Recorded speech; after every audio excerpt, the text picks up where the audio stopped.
வணக்கம். இந்த யூடியூப் சேனலில் பரிதாபங்கள் அப்படிங்கிற அந்த சேனலில் பார்த்தீங்கன்னா, கோபியும் சுதாகரும் நிறைய கண்டென்ட் எடுத்து பேசுவாங்க. அது மூலிமா அவங்க திரைத்துறைக்கெல்லாம் இன்றைக்கி கால் பதிச்சிட்டாங்க.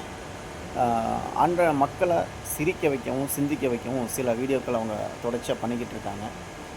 அதில் ஒரு வீடியோ சமீபத்தில் ஒரு 2 நாட்களுக்கு முன்னாடி ஆடி மாத பரிதாபங்கள் சொல்லிட்டு அந்த ஒரு இது எடுத்திருக்காங்க. அதில் அந்த கான்செப்டில் தலைவர் விஜய் அவர்களை கொச்சைப்படுத்தி பேசி அந்த மார்க்கண்டேயன் எம்எல்ஏ கைதானப்போ அவருடைய மகன் ஒரு ஆங்கில வேர்டில் பயங்கரமாக பேசியிருப்பார். நம்ம அதெல்லாம் அது பேசுனதை அதை நிறைய பேர் ட்ரோல் பண்ணி நம்ம பார்த்துருக்கோம். ஆனால் இவங்க வீடியோவில் அது ஒரு ட்ரோல் தானே, ஒரு காமெடியை எடுத்துக்கிட்டு அதை ஒரு 2 நிமிஷம் அதை பேசியிருக்காங்க.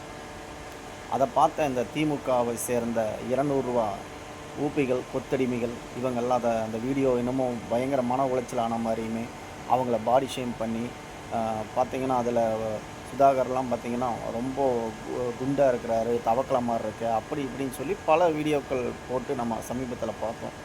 அதை பார்த்து மன உளைச்சல் ஆன அந்த கோபியும் சுதாகரும் இன்றைக்கி அந்த வீடியோவை டெலீட் பண்ணியிருக்காங்க. ஒரு மக்கள் என்டர்டெயின் பண்ணுறத சில விஷயங்களை தொடர்ச்சியாக திமுக நபர்களை குறித்து எதுவுமே பேசக்கூடாது, அவங்கள எதுவுமே பண்ணக்கூடாது அப்படின்னு கருத்து சுதந்திரத்தை பறிக்கிற வேலையில் ஈடுபட்டிருக்காங்க.